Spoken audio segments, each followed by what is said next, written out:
comunismo. Permíteme, a ver, Exactamente. José, venga, que estás ahí, te veo con cara de diciendo, venga, que voy a contar muchas cosas. Es que hay mucho que contar. Estás muy de expectativa. A ver, cuéntame. Bien, valoración del sindicato CESIF respecto a la tramitación, porque todavía no se ha aprobado esta ley, está en trámite, de esta nueva ley de educación. No es una nueva ley de educación consensuada con quien participa en la educación, que es la comunidad educativa. Estamos hablando de no se ha consensuado con padres o no se ha negociado ni siquiera, no se ha hablado ni negociado ni comunicado con los centros educativos y con los docentes, y las administraciones autonómicas tampoco han participado, se lo han encontrado hecho desde el Ministerio, teóricamente. Dicho eso, Sí. una ley que no tiene consenso y que además no lo ha buscado porque no ha tenido al menos un periodo de negociación, de información,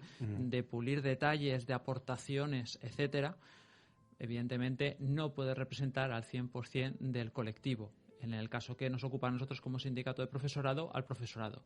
Y por tanto entendemos que parte ya de un error básico, y es no negociar una ley. Nosotros desde el principio en CESIF hemos pedido en la legislatura anterior, cuando estaba el Partido Popular, y ahora que hay otros partidos, el hecho de que la educación no puede ser una moneda de cambio. La educación debe de ser un proyecto estratégico de un país.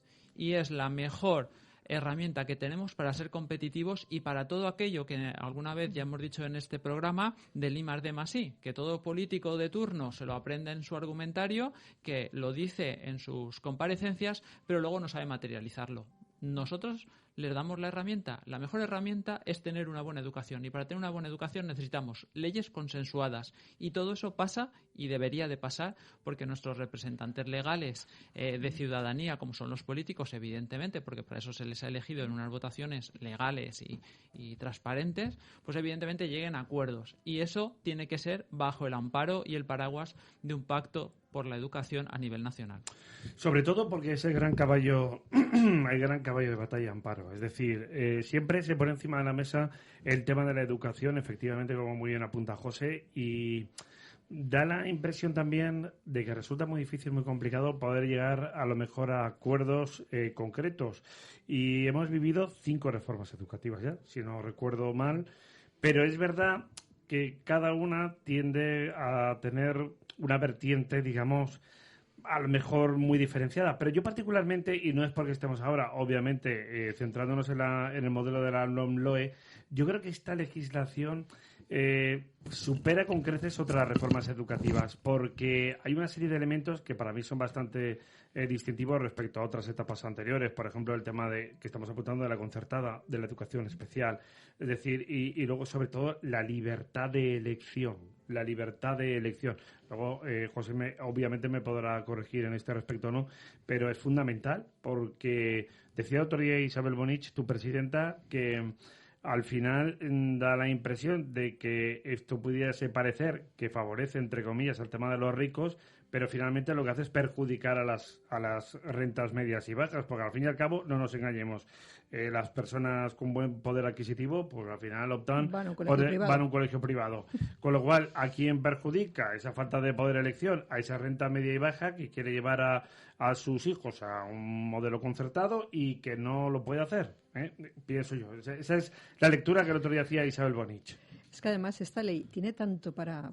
Es que yo creo que no tendríamos bastante en un programa. Es decir, yo le invito a la gente, sé que es muy complicado y es muy farragoso, a que se lea la ley. La ley parte en principio, es decir, la exposición de motivos de esta ley como tal en sí es, yo creo que la mayor carga instrumental ideológica y de partido político tiene que cualquier otra ley de educación. No tiene esa consideración de buscar una ley de consenso, no tiene una ley que busque al final primar la educación del alumnado y garantizar la calidad de la enseñanza, sino una carga política brutal. Es decir, prácticamente toda su exposición de motivos es una exposición de motivos en contra de las anteriores leyes de la educación y en contra de la anterior ley del ministro Wert. Y a partir de ahí se traza lo que sería su nueva ley de educación. Esa ley que al final lo que quiere es diferenciar, cuando al final los centros de concertadas son centros que están subvencionados y que están pagados con recursos públicos, y que las personas que van ahí son personas normales y corrientes y trabajadoras y que han elegido libremente donde querer. Y voy a hacer un pequeño apunte, y es la hipocresía de los gobernantes y de los políticos, muchas veces de la izquierda. Y digo hipocresía porque yo creo que cualquiera de nosotros, en su capacidad de libertad, que ellos la tienen y nosotros la tenemos, podemos ver que ellos, desde su libertad, han elegido los centros concertados de sus hijos y que casualmente, y en la mayoría de los casos, son centros concertados o privados. Bueno, recordemos también... Y los que hemos querido en libertad hemos elegido la educación pública, como es mi caso, para la educación de mis hijos en su etapa de primaria. Pues mira, sobre todo vamos a recordar unas frases muy desafortunadas de un dirigente socialista que decía que llevar a los hijos a la concertada era de ser pijo. Es decir, bueno, en fin. A ver, José. Sí, bueno, esta ley en realidad lo que plantea es volver a la Ley Orgánica de Educación del año 2006 y nosotros lo que creemos es que antes de plantear esas ideas, lo que se tiene que hacer es negociar y pensar en una ley de futuro. Estamos en una situación muy complicada, estamos en una situación social y económica que no sabemos exactamente hacia dónde vamos a ir y creemos que no era el momento de llevar a cabo una ley sin consensuar. Otra cosa es que nos hubieran llamado y hubiéramos estado trabajando en esa ley. Por lo tanto, utilizar este momento para esta ley es ya sospechoso. Pero hay una cuestión. Vamos a ver. ¿Tan difícil resulta intentar tener un modelo consensuado o al menos hablar con las partes afectadas? Porque yo, si tengo que aprobar una legislación o tengo que llevar a cabo una medida determinada y concreta, hablo con los distintos sectores y áreas afectadas, o que les van, sobre todo para implicarlos, sobre todo para involucrarlos. Lo que no puede ser es monto, legislo, hago las cosas como buenamente me parece y luego, pues bien, que sea lo que quiera. ¿Por qué no se busca ese consenso? Al menos porcentualmente, aunque no sea su integridad, pero al menos en una parte.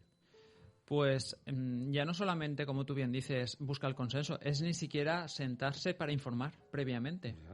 Porque los sindicatos a nivel nacional y evidentemente nosotros también a nivel de la Comunidad Valenciana nos hemos enterado por las filtraciones que se han hecho o por las noticias de los periódicos de esa normativa. Por lo tanto, entendemos que la educación pública, que es la que defiende realmente esa igualdad en toda la sociedad desde un punto de vista de porcentaje más importante estoy hablando y por tanto CESIF como defensor de la pública lo que buscamos fundamentalmente es que esta ley no afecte de forma negativa a lo público y esto es muy sencillo. El otro día me decía un amigo, José, han aplicado una teoría que hay por ahí un titular y es que y además lo dijo un político en su día, cuando se hace una ley de caza no se consulta a los conejos. Digo, ya, eso está muy bien, pero no me considero que sea un conejo. Entonces, claro, aquí... Vaya comparación. Sí, entonces...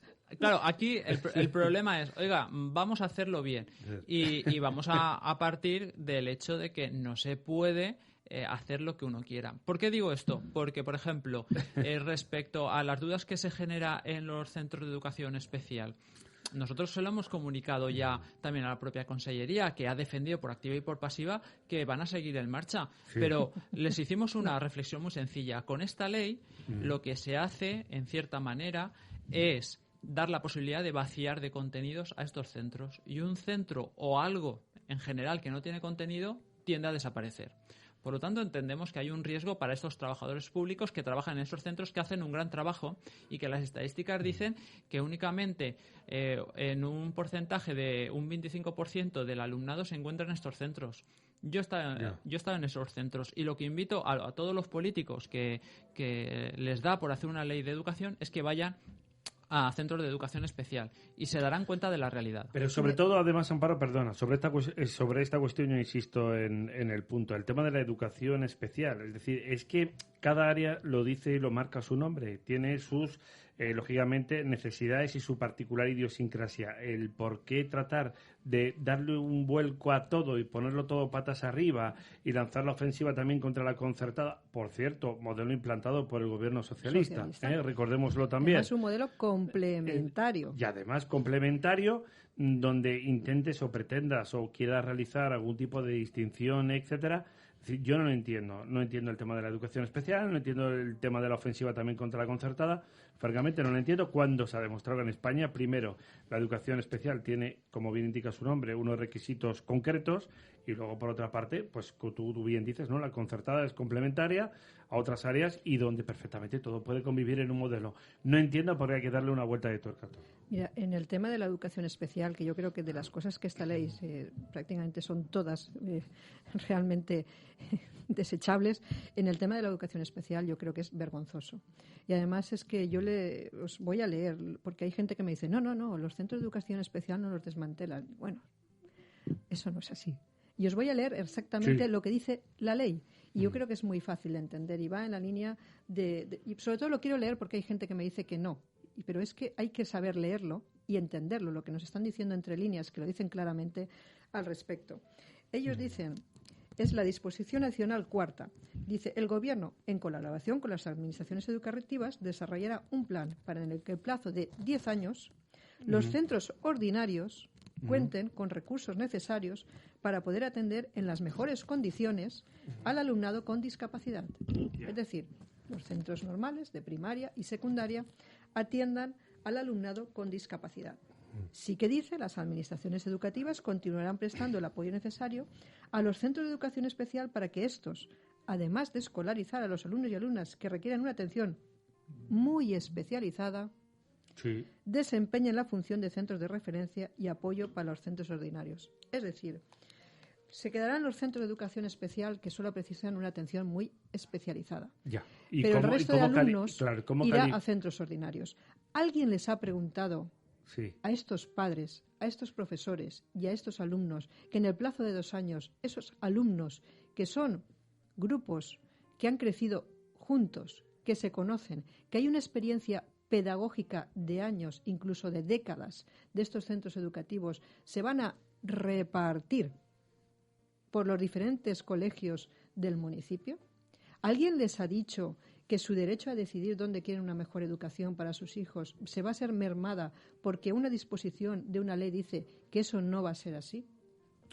¿Alguien ha pensado en los derechos de estas personas con discapacidad que tienen todo el derecho a recibir la mejor atención y que además el profesional y el profesorado de los centros ordinarios deberá de tener soporte de personal especializado, pero también una preparación, pero además una adecuación de esas aulas y de esos espacios sobre educativos. Sobre todo para las necesidades que obviamente en 10 años tienen esos, no se lo creen ni ellos. Esos alumnados, efectivamente. A ver, José, y tenemos a Frank Corbí también al otro lado del teléfono. A ver.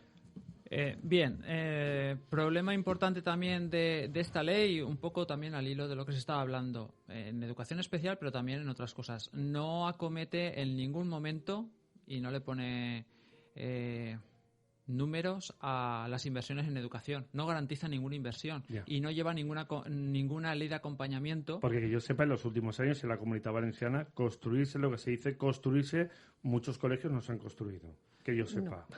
Edifican va lento. Va lento. Porque edifica, ¿no? Bueno, CESIF avisó a la administración que podía ocurrir y ahora resulta que la Consellería dice que los retrasos siempre se deben al ayuntamiento de turno. Entonces, bueno, al final nos dan la razón, pero la culpa siempre es de otro. No, y del ayuntamiento. Y del Faltaría más. El ayuntamiento, ¿verdad? Sí. Amparo, siempre tiene la culpa de todo. El último colegio que, por ejemplo, en Torrent se inaugura es una etapa del gobierno del Partido Popular, que es el Colegio de Les Terretes, y en el de Educación Especial, que el inicio del expediente y la tramitación se hace con el gobierno del Partido Popular.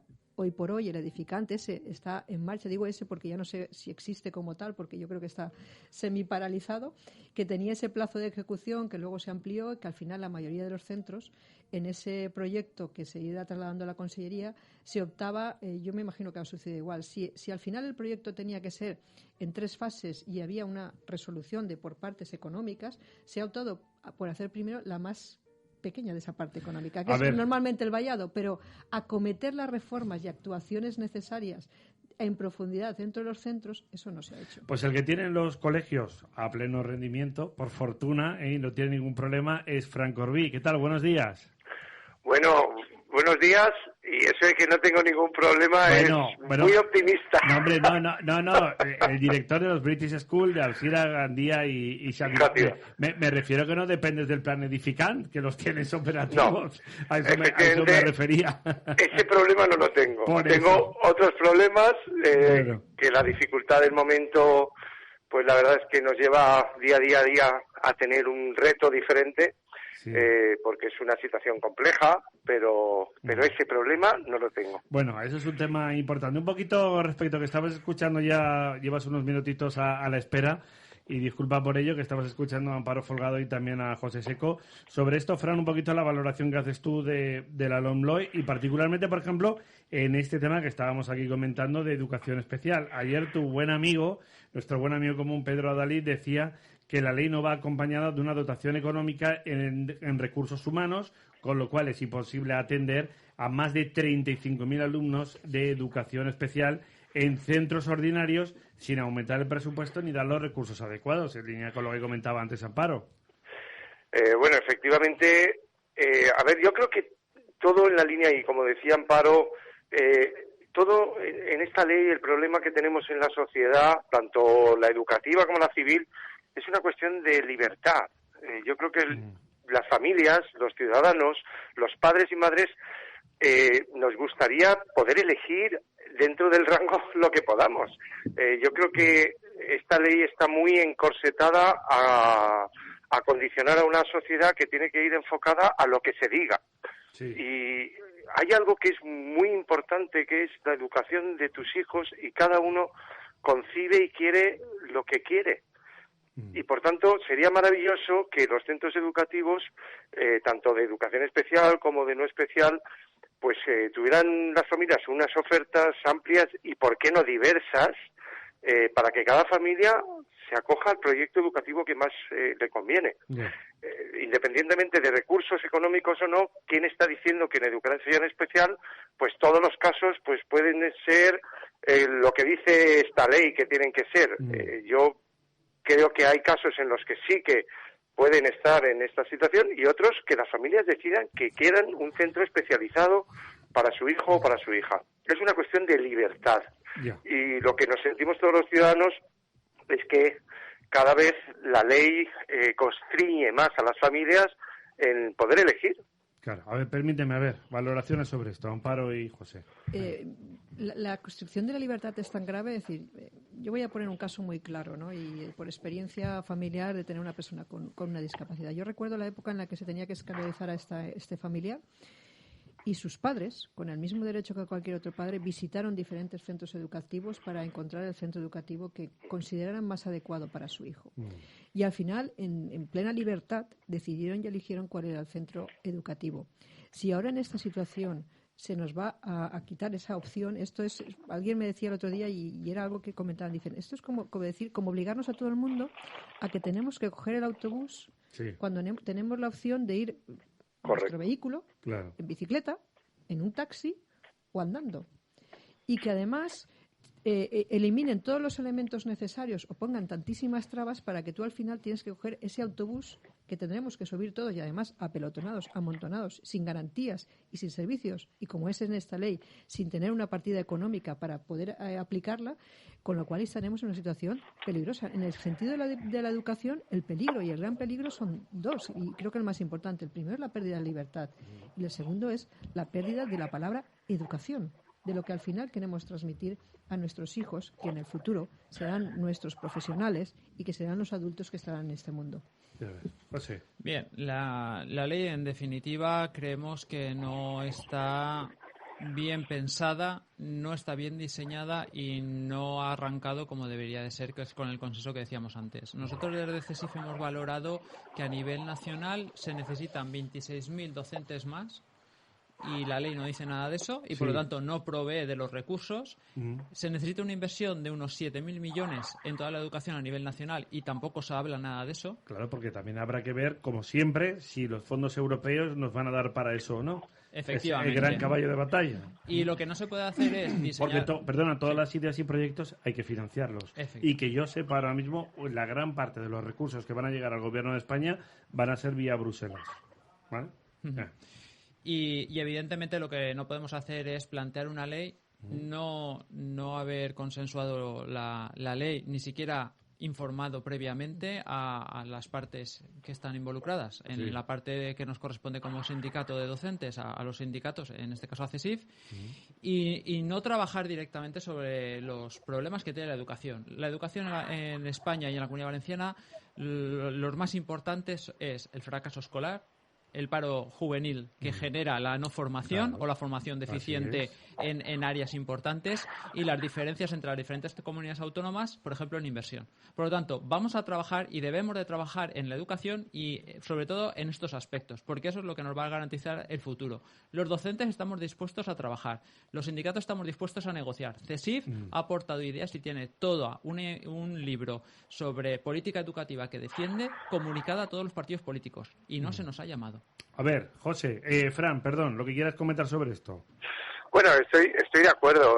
Siempre decimos que España tiene un lastre en educación porque los que desarrollan las diferentes propuestas legislativas que han habido, nunca ha habido un consenso. Y no ha habido un consenso porque lo que se protege son intereses que no son los que realmente necesita la educación. Estamos ante un entorno europeo en el que vemos sistemas educativos que han prosperado, que se han adaptado a las nuevas necesidades profesionales. Como decía José Seco, tenemos a chavales desmotivados y realmente, cambio de ley que hacen, están protegiendo asuntos económicos, políticos, regionales, pero no acometen lo que realmente se debe acometer, que es una ley educativa que cambie el modelo educativo, que mejore el panorama educativo, que enganche a los alumnos y que prepare a los alumnos para un futuro profesional que, por cierto, es muy globalizado, con lo cual, mientras los otros países lo están haciendo mejor, pues están preparando a generaciones mucho mejor preparadas. Sí, en cambio, hacen unas leyes en las que están constriñendo a las familias, quitando la libertad de enseñanza, la libertad de elección y no cambiando el sistema que se tiene que cambiar. Pero al hilo de esto que tú estás comentando, Amparo, a ver, la historia está en que sería lógico pensar en un modelo consensuado más o menos a nivel de tener una trayectoria educativa de cara a los próximos años. Dicho lo cual, a priori, como bien dice Fran, queda muy bien, y es decir, y debería ser lo idóneo, tal y como nos manifiestan nuestros vecinos europeos y de más lejos. Pero claro, particularmente yo veo dos posturas tan antagónicas a nivel educativo en España que francamente lo veo imposible. Habría que llegar a un acuerdo fundamentalmente entre el Partido Socialista y el Partido Popular, los dos partidos mayoritarios, pero claro, si uno defiende un modelo de concertada, libertad de elección, también la impartición, por ejemplo, de asignaturas como religión y un largo etcétera, y el Partido Socialista aboga exactamente por lo contrario, y a los que dice que los que van a la concertada los llama pijos cuando va absolutamente gente de todos los tipos, cuando además fue una medida que, recordemos, como lo he dicho antes, fue aprobada por el propio Partido Socialista, pues yo es que veo el acuerdo casi imposible. A ver, un segundo, Fran, sobre esto. A ver, Amparo. De una forma muy sutil y yo creo que muy clara. Es decir, yo creo que lo has dicho claramente. Es decir, yo creo que es necesario que estos dos partidos nos sentemos a la mesa y que hablemos y trabajemos. Claro, que también lo hagamos con los profesionales, con los padres y con los alumnos. Que además tengamos una foto, yo no diría una foto fija como tal, pero sí la mirada puesta en la realidad de lo que tenemos en la situación educativa hoy por hoy, en el fracaso escolar y en las formas de acceso. Pero además voy a hacer una reflexión muy clara. Es decir, cuando se hablaba de que esa primera ley que se sacó, de ese acuerdo en el cual se tuvo en cuenta que la educación concertada era complementaria a la pública, estaba un Partido Socialista que posiblemente hoy por hoy no existe.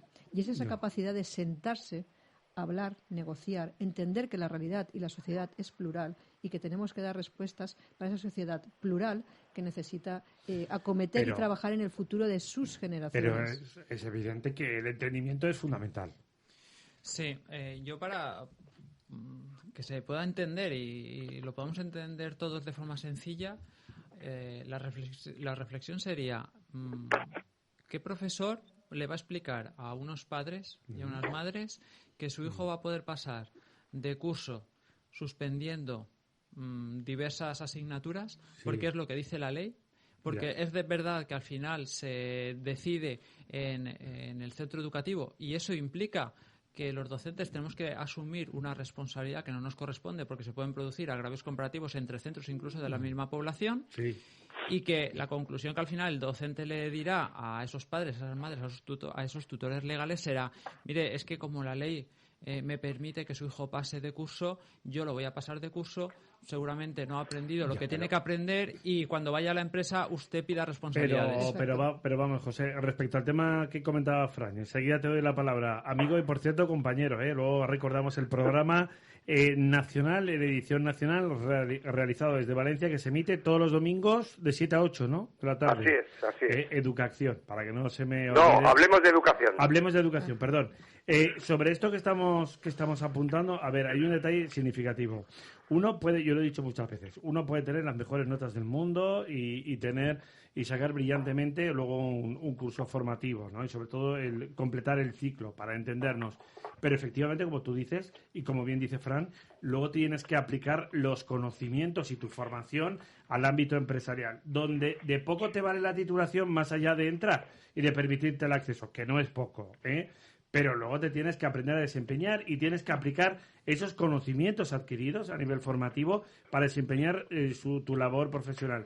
Lo digo porque sabéis que en este país, como es tan paradójico, nos encontramos con casos de gente que ha tenido una muy buena trayectoria académica y luego ha tenido problemas de inserción en el ámbito laboral, y a la inversa, gente que no han sido muy buenos estudiantes, sin embargo luego han sido muy brillantes en el ámbito también profesional, ¿no?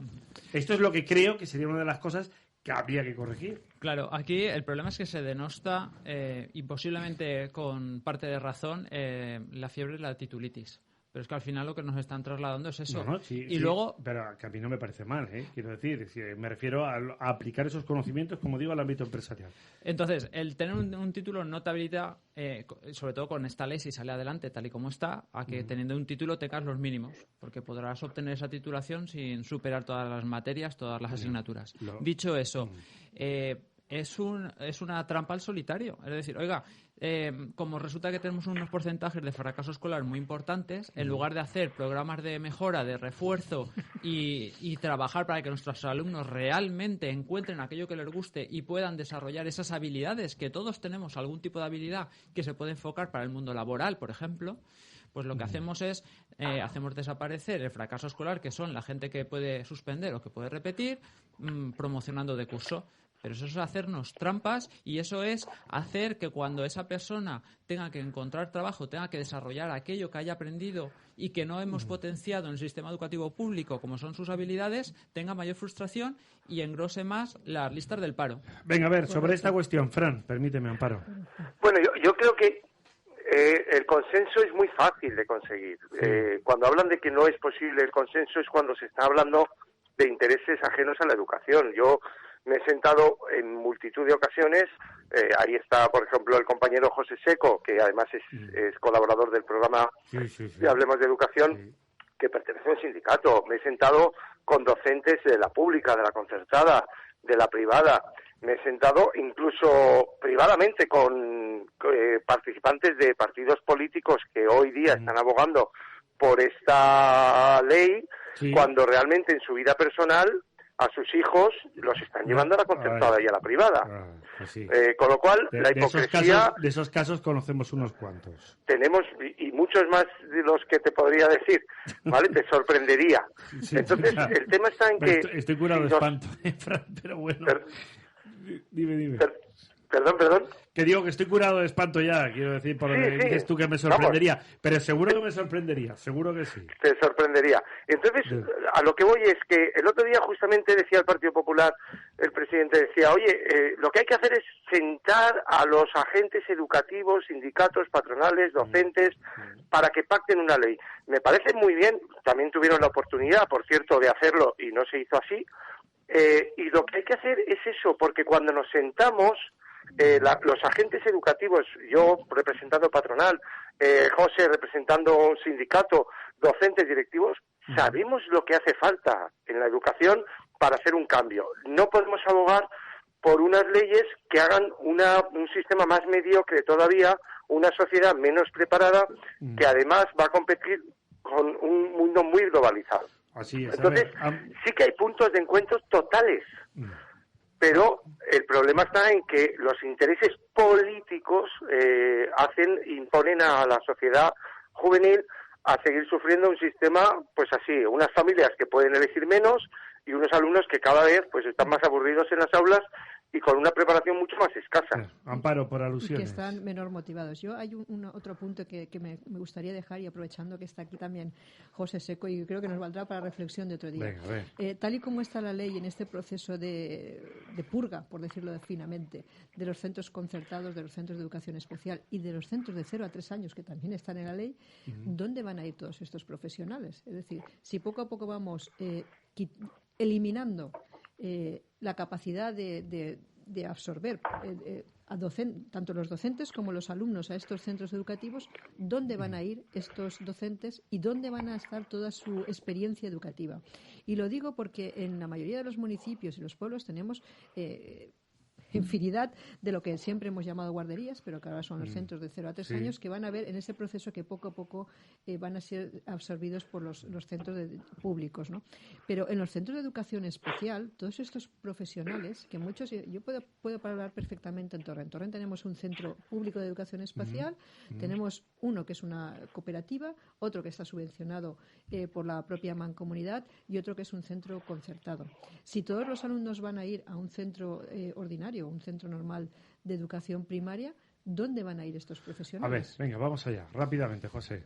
Bueno, pues evidentemente la ley eso no lo soluciona, dónde van a ir a esos profesionales, y nosotros lo que entendemos que siempre hay que garantizar la calidad de educación para cualquier alumno con sus características diferentes. Dicho esto, yo quiero poner un poco de luz porque cualquiera que nos esté escuchando, no sé, igual se pone a llorar y seguramente... No, tampoco es eso. Tampoco es ¿no? eso. Y Venga, además el día no está para llorar. No. Estamos Está lloviendo, clarificando, pero bueno. estamos intentando clarificar y desglosando esta ley CELA que tiene tantas peculiaridades, por llamarlo de alguna forma. Bueno, yo, como os decía, sí que quiero Siempre somos positivos, aquí siempre somos positivos. Bien, pues en esa línea yo sí que me gustaría hacer una reflexión personal, pero creo que puede ser interesante, y sería el hecho de que posiblemente se pueda llegar a ese pacto en educación que nosotros como sindicato CESIF hemos defendido en todas las legislaturas, independientemente de los partidos que puedan estar en el gobierno,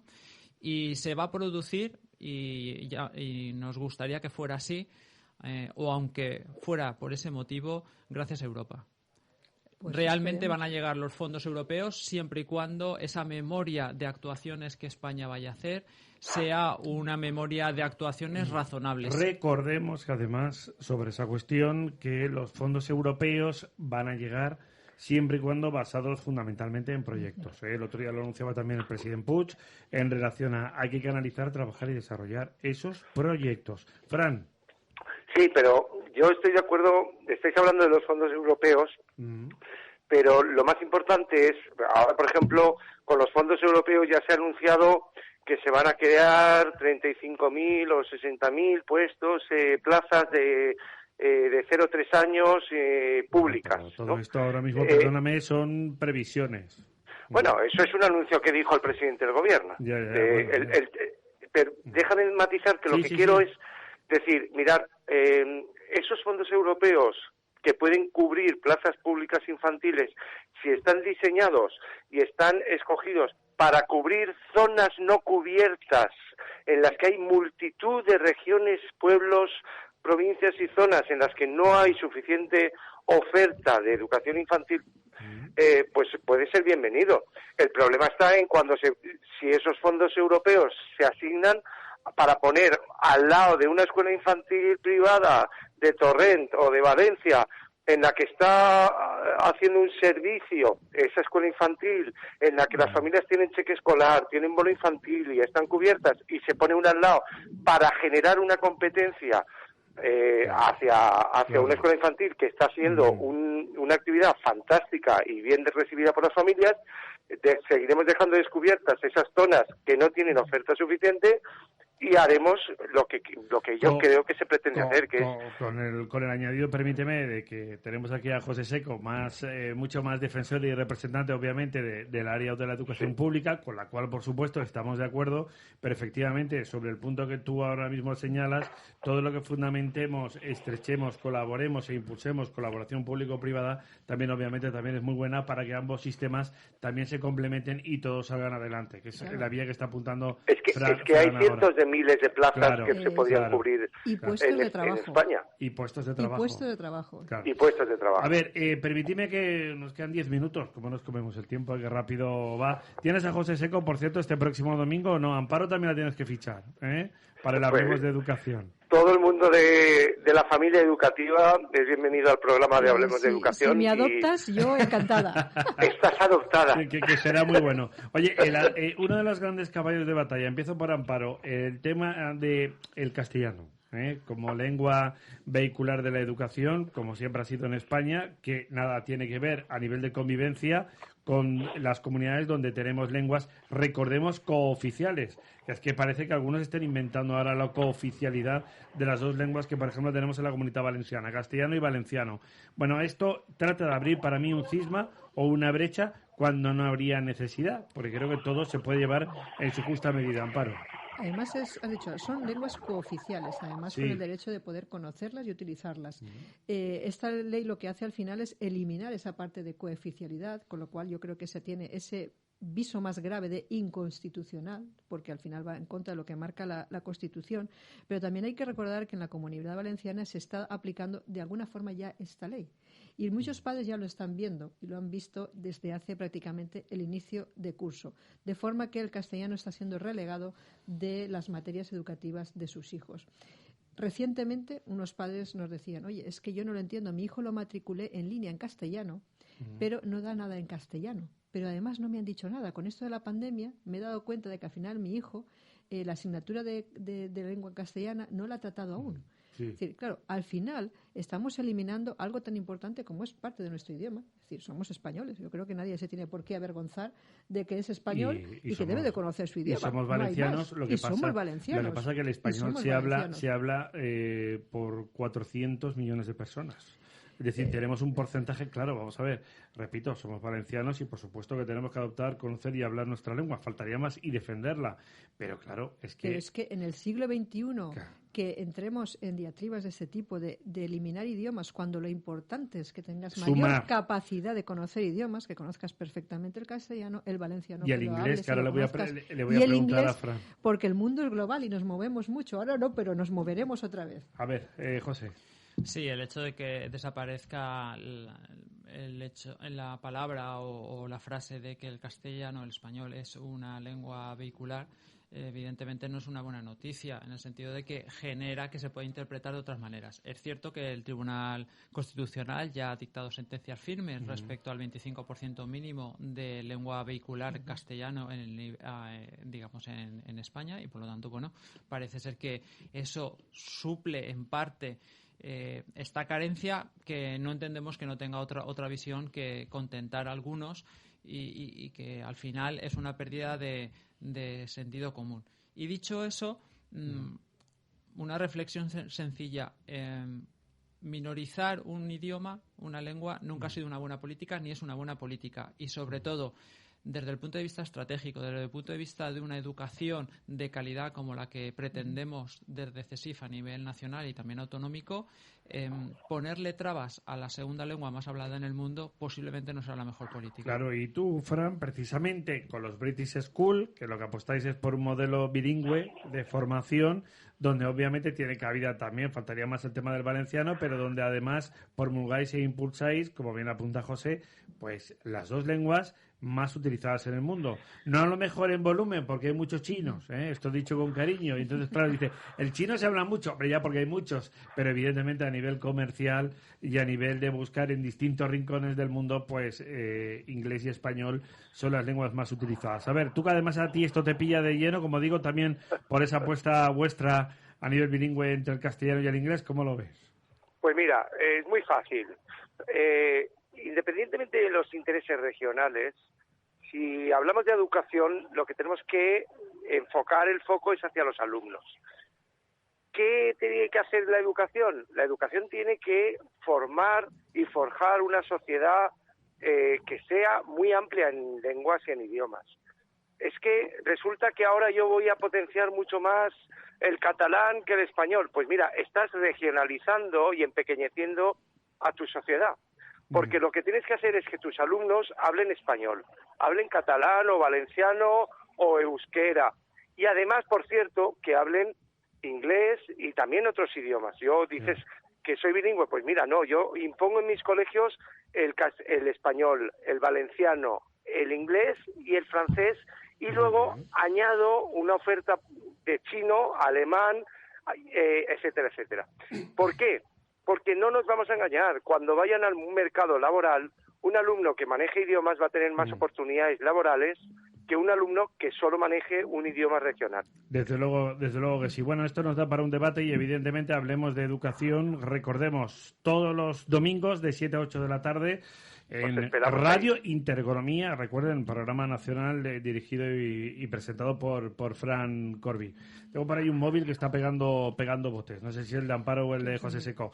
Gracias, Fran, que voy a llamar a Pablo Rovira en 2 minutitos. Y un abrazo si podemos a todos. Conocer también una valoración rápida. Un abrazo. Venga, sobre lo que estaba comentando el amigo Fran, ¿qué queréis señalar? Pues rápidamente. Generar un gobierno nacional, fronteras lingüísticas en el siglo XXI es mermar muchísimo la capacidad de conocimiento y movimiento de nuestra sociedad. Es decir, es volver un poquito a la Edad Media.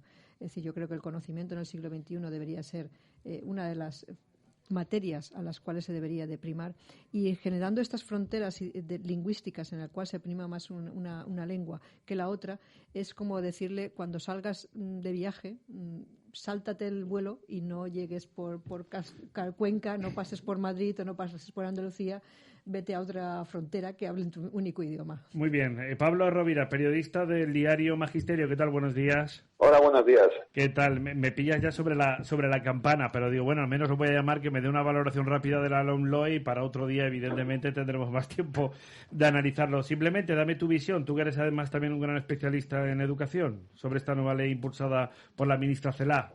La LOMLOE nace con una carencia absoluta, que es lo que demandamos la sociedad civil española, que es la falta de consenso y la manía que tenemos de hacer leyes perdurales que según quien gobierna se van hacia un lado o hacia el otro y tienen una fecha de caducidad hasta que gobierne otro. Además, ha generado el conflicto innecesario para las verdaderas necesidades educativas de este país, que es el conflicto con la concertada.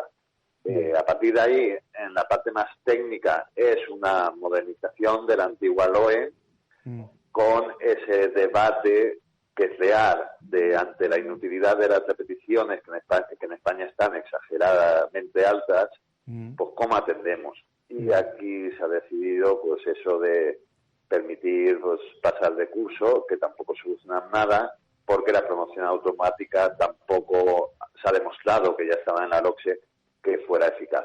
Muy bien.